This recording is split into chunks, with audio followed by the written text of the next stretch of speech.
Hi, and welcome to another episode of It's Just Racing, hosted by Jim and Jim. I'm Jim, And I'm Jim. and we're here to talk about racing. Now, Supercross had the week off this week, so if things seem a little odd that I'm not talking about motorcycle racing, that's why. Now, I could add just a little note about some motorcycle racing over in MotoGP, which I know you don't pay much attention to. None at all. They had the Grand Prix of Argentina, which Marc Marquez won, which was his 90th win in MotoGP, which ties him for third on the all-time wins list. Interesting. What type of motorcycle does he drive or ride? You know, I'm embarrassed to say I don't know. I haven't followed the season this far. He's probably on a Ducati because they're pretty fast. I wouldn't be embarrassed. It's okay. Nobody else knows either. All right. Moving on to NASCAR truck action. Corey Day, a young sprint car driver who Kyle Larson got into a Spire ride with Hendrick backing, grabbed the pole. It was a great battle at the front between Tyler Ankrum and Day until Ty Majeski decided he was going to start trying and just blew by both of them with 10 laps to go on the stage, which was then stopped 5 minutes later by rain. So we sat around for 55 minutes and waited for the weather to stop. Stage 2 started up. No rain. And Tyler Ankrum grabbed the lead again and won stage 2. Everybody pitted at the end of the stage. And then the rain came again, which screwed up a lot of people's races, I thought. Because I didn't think they were going to go back green. They got 2 stages in, and NASCAR's pretty good at saying, hey, we got 2 stages in, we can call it a race. So Corey Heim won the race off pit road, and then they called everybody back in to park them due to another red flag for rain. So I went to bed, assuming that the race would be called for weather, and I'm old, and it was late for me. So Jim here can fill you in on the rest. Yeah, so they got racing again. It was a pretty entertaining first couple laps after the restart. They were running 4 wide in a couple places. I thought for sure they were going to wreck. There was a lot of contact, but everybody kept it straight and they made it through. It settled down after that. Corey Heim kind of ran away with it. His Tricon teammate Tanner Gray kind of pulled away with him, and the two of them fended off Lane Riggs, Grant Enfinger, and Stuart Friesen, who all had little surges, but not quite enough to get the win. Oh, so Stewie was up there again? Yeah, he's been having some good runs lately. Good Just needs to finish it off with a win. Good to see another old guy up there. Next, we had the 12 Hours of Sebring, the second round of the IMSA Championship from Sebring, Florida. And this race, it's the second longest race they've got, after the 24 of Daytona, of course. And I missed the first half of this race. I was confused about what day it was. It was on Saturday. Because you stayed up too late watching the truck race after the rain delays. Well, actually, it was Formula One qualifying, but we'll get to that later. So Sebring, it started at probably around noon. I don't know. Might have been earlier than that. When I started watching, there were a few notable things I wanted to talk about. The Windward Mercedes, the number 57, who is the reigning champions of the GTD class, they got a drive-through penalty for working from behind the wall on a pit stop. And I just wanted to mention this because I didn't really see something to justify that penalty, because it was a drive-through penalty that cost them 30 to 40 seconds.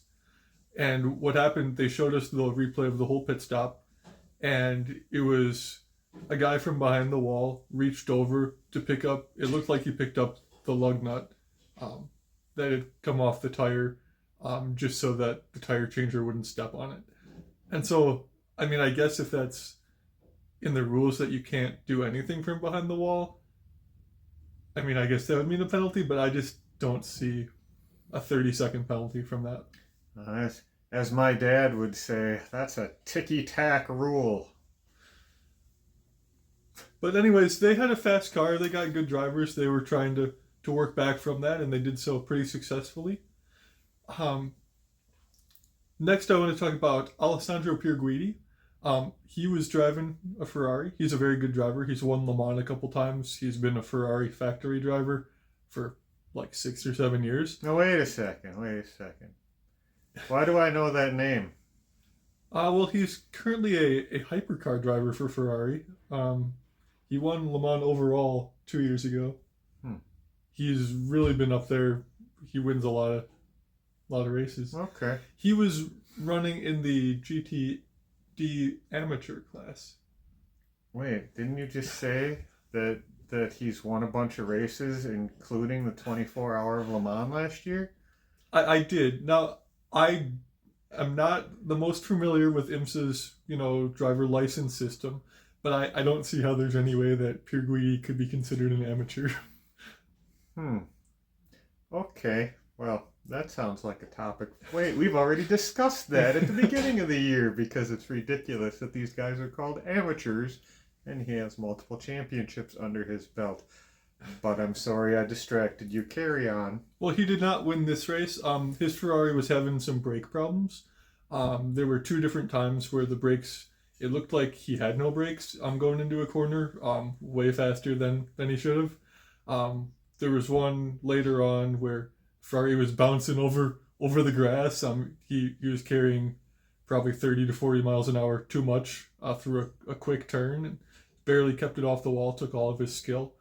So it was nice driving there, but those brake issues took him out of the race. There was another incident in the pit road between 2 of the hypercars. They were both leaving their pit boxes after the pit stop, and the number 60 Acura came out and hit one of the BMWs. And it looked like just the tiniest bit of contact. But it was enough to break a whole bunch of stuff. I believe the Acura retired and the BMW had to pit again and fix some things. And you had something to say about that? Did I? Yeah, they showed the broken tie rod. Oh my gosh, it was the dumbest thing in the world. Okay, so the hypercars.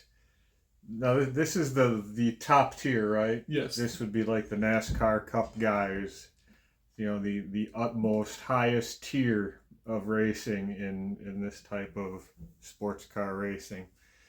So they've got a bent left front tie rod, and they're sitting there in the pits, and they've got this guy with a toolbox. They had no spares ready. They're building a tie rod here, and then they have to measure it out to put it on the car. They probably lost 2-3 laps just putting together a tie rod. Why would you not have a spare set of tie rods? Especially, I raced for $250 to win, and I had a spare everything rod. To not have a spare tie rod. The camera's actually showing this goof trying to screw the rod end into the bar. It was just ridiculous. Thanks for reminding me.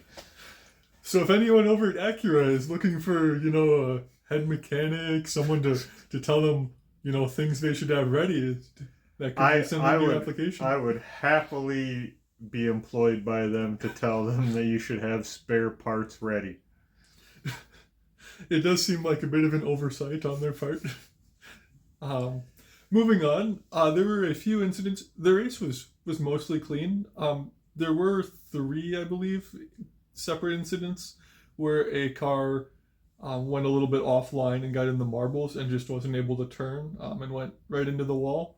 I know turn 17 was a big problem here because it's that high-speed right-hander right before the finish line. Now, is that the one that I saw?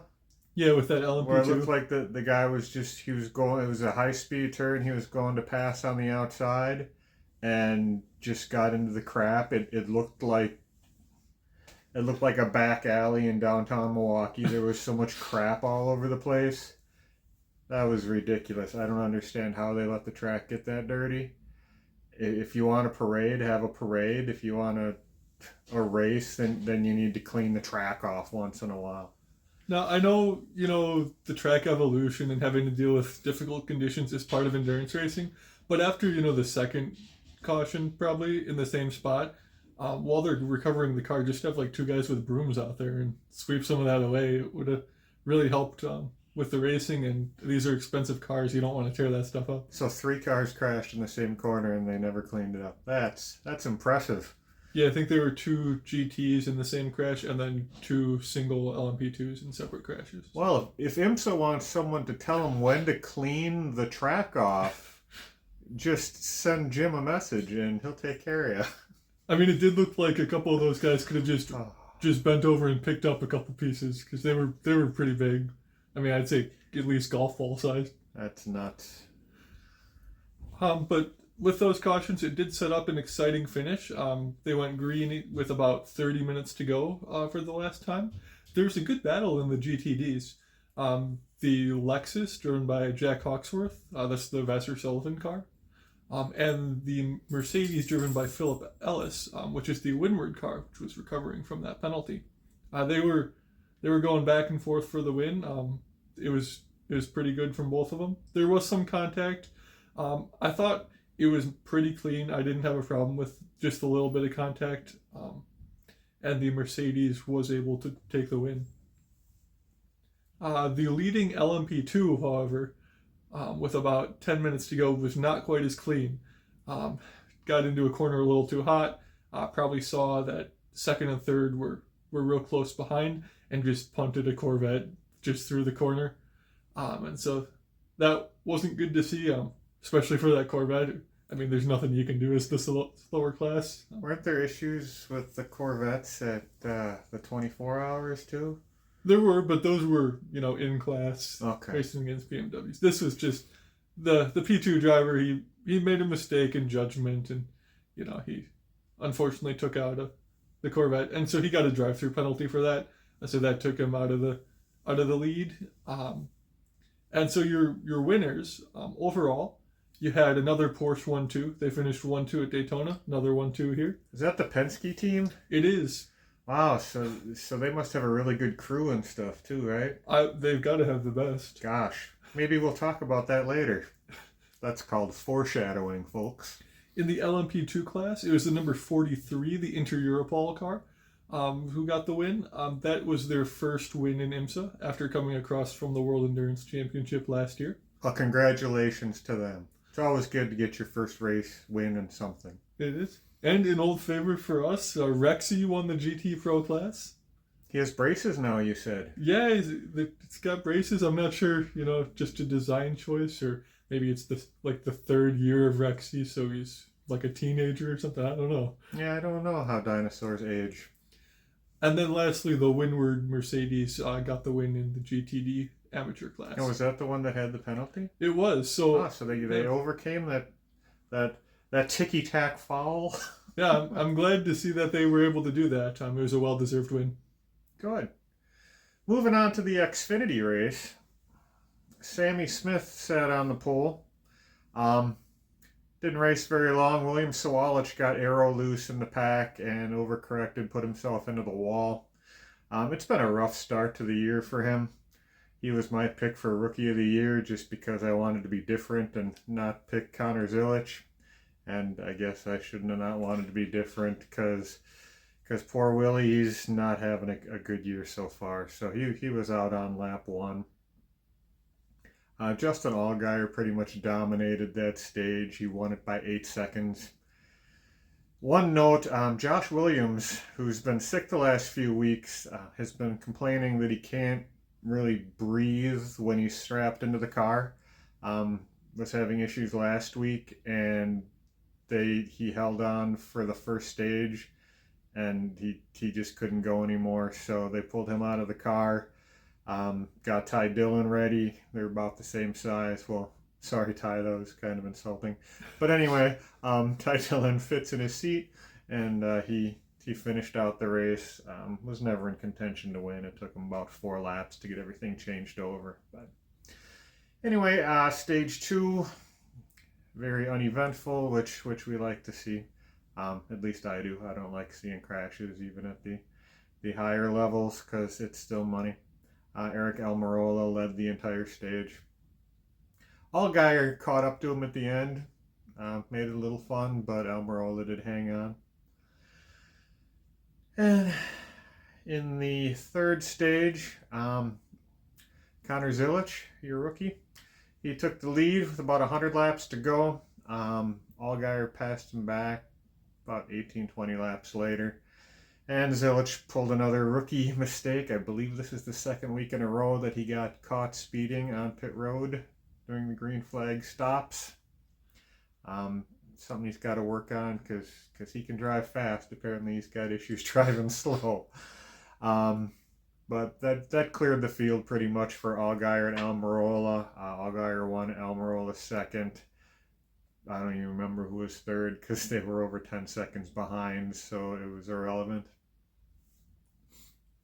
I think that Zilich, he might be having trouble. This is just speculation on my part, but most of the cars he's driven in the past will usually have a pit speed limiter button, so you don't really have to pay attention to your speed in the pits as long as you're on the button. So he's probably just got to get used to how you have to judge it in the NASCAR Xfinity Series. Well, they better get that figured out because he's really hurting himself with those pit road penalties. Just a quick note, high limit sprint cars were supposed to race Thursday in Vegas also.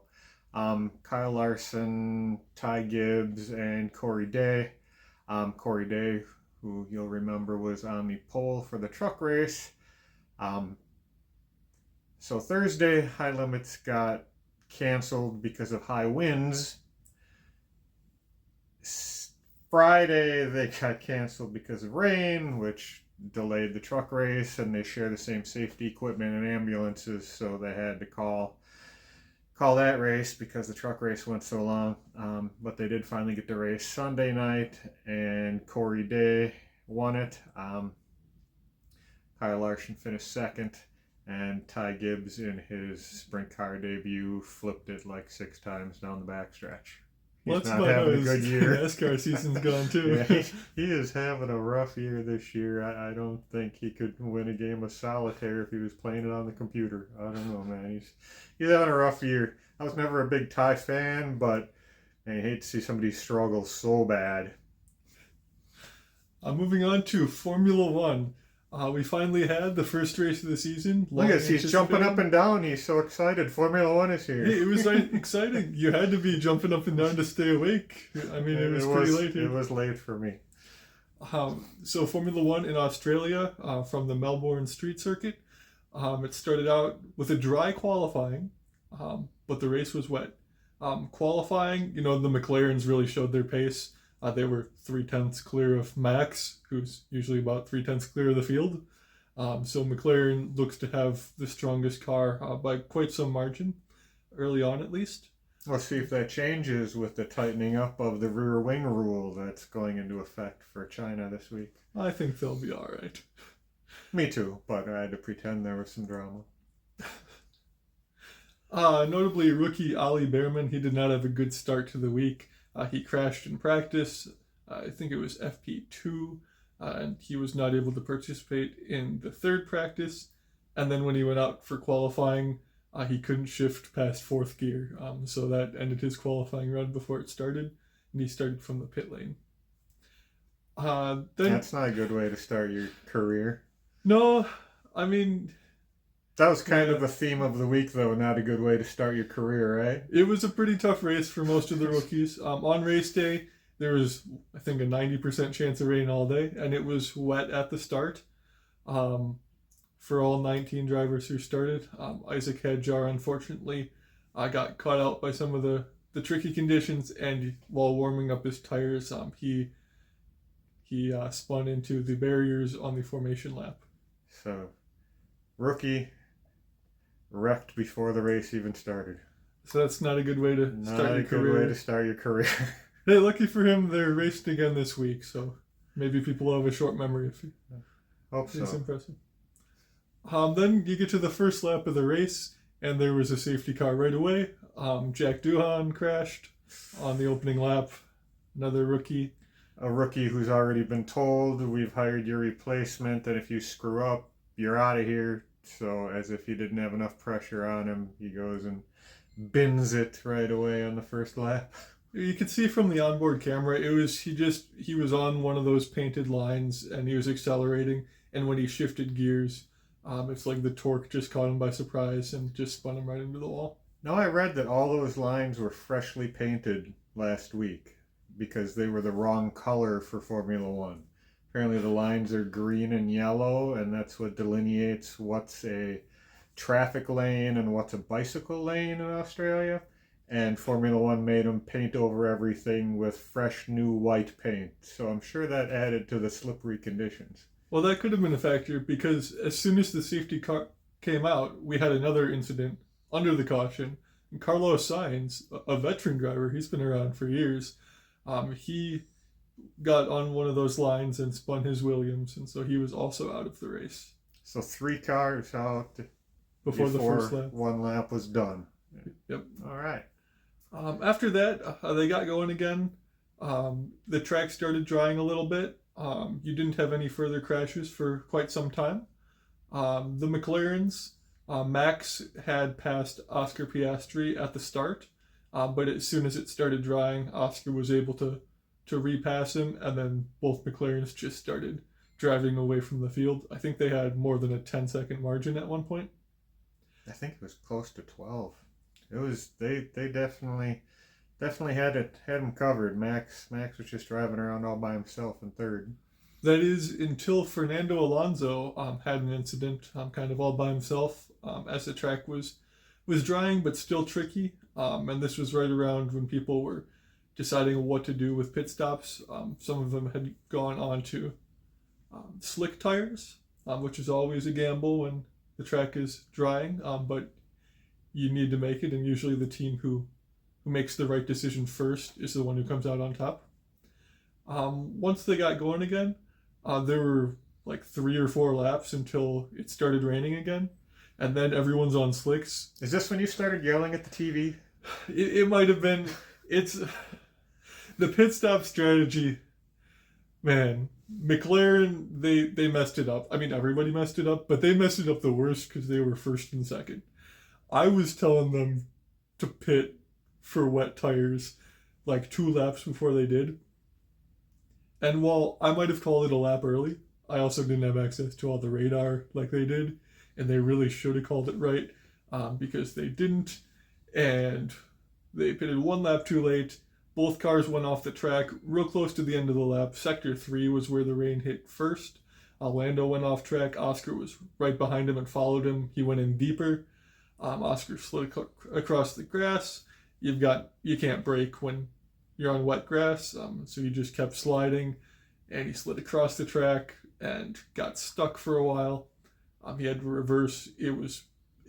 It took a long time to get out of the grass. By that time, he's in last place. He got the soft tires on, but before everyone could get those soft tires on the wet tires, sorry, there was another incident. Liam Lawson, who was still on the slicks, crashed in the same spot as Hadjar had before the race. So another rookie crashed. Yes, so that's up to 3 now. 3, and there were 6, right? Yeah. Okay. But don't stop the count yet. I won't. I got my fingers here. See, 3. Because right about the same time, Gabriel Bortoleto, who until that point he'd been having a good race. Especially with the equipment he was in. Yeah, he was impressing. But that's probably going to be lost in the result of the race, because he also crashed because he was stuck on the slick tires in the rain. So it's 4 rookies that crashed out now of the 6? Yes, that leaves 2 rookies. And Ali Behrman was not a factor all day. He was a lap down, and then he was not a lap down, and then he was a lap down again, and then he wasn't again. There is some silliness where he was allowed to unlap himself under a safety car, and they called him into pit, which put him a lap down again. It was kind of a mess. Sounds like you need to be a Formula One strategist, Jim. I think I'd be pretty good at it. If any team wants to hire me, I'd do it. Yeah, you're an accountant. You've got the math skills. The numbers just come to you. Then we had to restart with just a few laps to go. The rain had slowed, and then it stopped, but they stayed on the intermediate tires. And at this point, Oscar Piastri, he had caught up to the rest of the field, and he was still on the lead lap, luckily. So he was able to make some progress with that McLaren. Max Verstappen, he tried He was real close. He finished within a second of Lando. He was not able to pass him. And so your podium was Lando Norris with the first win of the season, Max Verstappen in second, and George Russell from Mercedes in third place. And good to see 3 manufacturers represented. You know, there were some other notable finishes. With the rain and the safety cars, it shook up kind of the standings a bit. Well, and 6 guys crashed out, didn't they? Yeah. Yep. So, that always helps too. If you're a last place guy, all of a sudden you're a 14th place guy. Unless you're Ferrari, because Ferrari made the wrong call. They need to hire you as a strategist. Ferrari, they really messed up. They threw the week away. They ended up finishing 8th and 10th. Nico Hulkenberg in the Sauber finished 7th, which, by the way, eclipses Sauber's point total for the entirety of last year in one race. Way to go, Nico. See, the old guy can still do it. And he has single-handedly put Sauber ahead of Ferrari in the points. And that's all you need to know about how Ferrari's week went. Other notable finishes, Lance Stroll with the 6th place. He seems to do well in the rain for some reason. It doesn't make a lot of sense. I have a theory. What's your theory? My theory is Lance Stroll is like a 95% driver. So when things are ideal, he's a 15th to 20th place guy. But when it rains, he still drives at his same 95%, which helps eliminate mistakes because he's going slower. Now, if you're a 100% guy and you're balls to the wall all the time, and you got to try to tone it down for the rain, I think you can make more mistakes because you're not doing what you're used to doing every lap, race in, race out for years like Lance Stroll. Lance Stroll is slow, but he stays slow, so he's consistently slow. And I think that probably helps him in the rain. Well, you heard it here. If Lawrence Stroll is watching and you need someone to work for Aston Martin, right here, he believes in your boy. I don't know about that. I just know that if you're used to doing something at one speed, you're hitting your marks all the time at that speed, and you have to slow it down, it makes it harder. Where if you're just slow all the time, you don't have to change anything. It's repetition. Well, the last note I had about Formula One, the only rookie who didn't struggle up during the race, Kimi Antonelli from Mercedes. Your pick for Rookie of the Year, if I recall? Yes, we both voted for him for Driver of the Day. Unfortunately, he did not win that. Everybody voted for Lando. But I thought that Kimi had a good race. I mean, he was starting out of position because he had his suspension broke, it looked like, in qualifying. So he was starting in 18th. But he was passing people even before they wrecked. He was passing veterans like Hulkenberg and Fernando Alonso. Yeah, he was good in the rain. He was. He had one spin, but he gathered back up, and he didn't seem to lose that edge. He was always pushing. And he ended up finishing 4th. And then 5th. And then 4th again. He was given, on the last lap of the race, the stewards assessed a 5-second time penalty due to an unsafe release. I was quite upset about this penalty when it happened. For those of you who don't know, an unsafe release is when you leave your pits. If you're too close to another car, they call that an unsafe release. And normally they're pretty quick with this, like within 2 or 3 laps from the pit stop. But this had been like 7 or 8 laps, and they only announced it on the very last lap, so he didn't have enough time to try and build that 5-second gap to keep the spot he was in. And they did not show us on the TV broadcast the unsafe release, so I didn't see it. So it must not have happened. But anyways...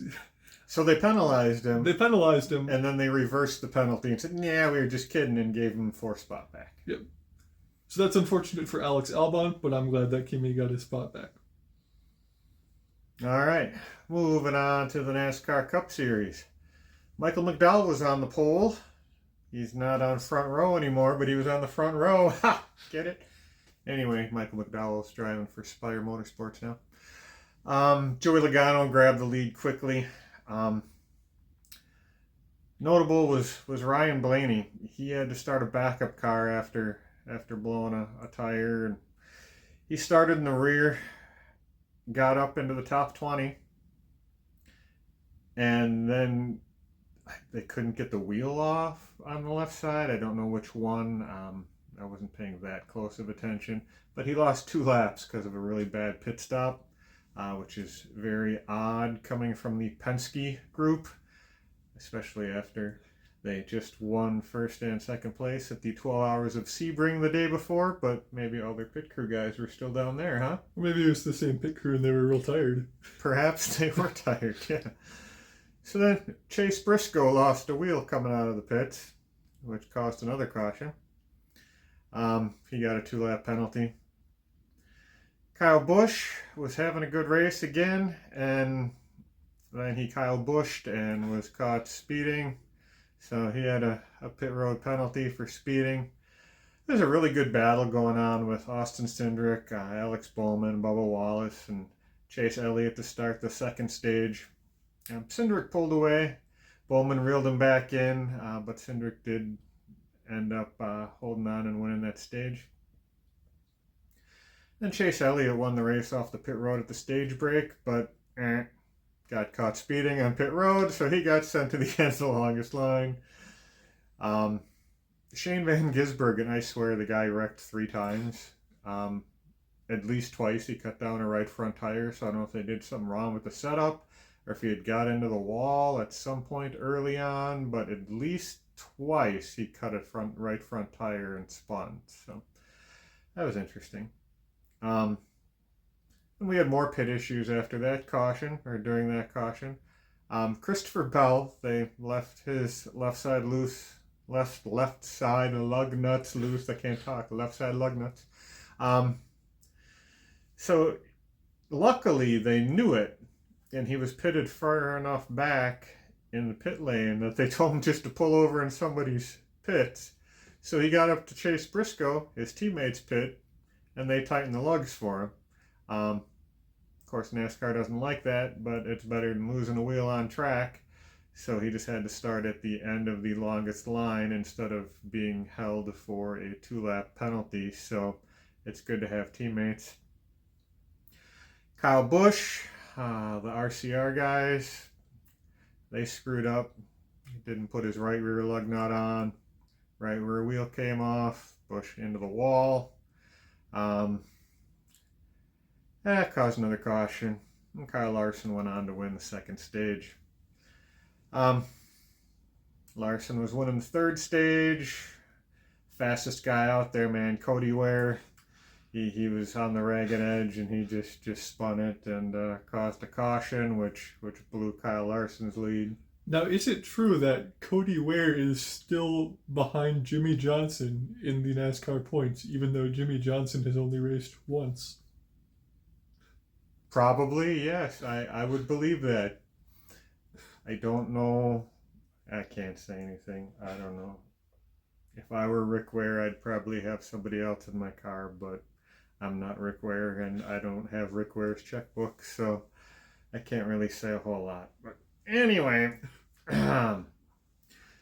things got a little crazy on that restart after the Cody Ware single car spin. Guys got 4 wide. Blaney kind of drifted up a little bit, got himself turned into the wall. It's kind of a bummer for him. You know, he had that issue where he lost 2 laps on that bad pit stop. He had gotten both those laps back, you know, due to wave arounds and lucky dogs, and then he wrecked out of the race. So that was a rough one. You know, then we were running clean for a while, and there's going to be some mixed pit strategies. Some guys taking 2 tires, some guys taking 4 tires, some guys gambling on gas, some people wanted to split the stage. It was going to be the kind of race that you like. Yeah, no. Noah Gragson blew a right front and crashed into the wall with 25 to go, so that threw all the fun stuff out the window. No pit strategy, no gambling or calculating or doing any of that fun stuff. So Daniel Suarez actually won the race off of pit road.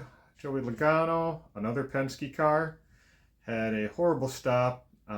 He lost like 20 spots. Don't know what's going on with the Penske crew. They had a really bad Sunday after having a really good Saturday. That was pretty rough. It was a good battle between Suarez and Josh Berry. In the end, Josh Berry pulled away and got his first Cup win. Great to see him get a win. He's not a checkbook racer. He's a guy who's been racing for a while. He's there on merit. And to see him get a win and to see the Wood brothers back in victory lane with that 21 car was nice. I was happy. I don't think anybody can be mad at that win. I know, I was holding my breath the last couple laps waiting for that white flag, just hoping there wasn't a caution, because it's good to see Josh Berry up there.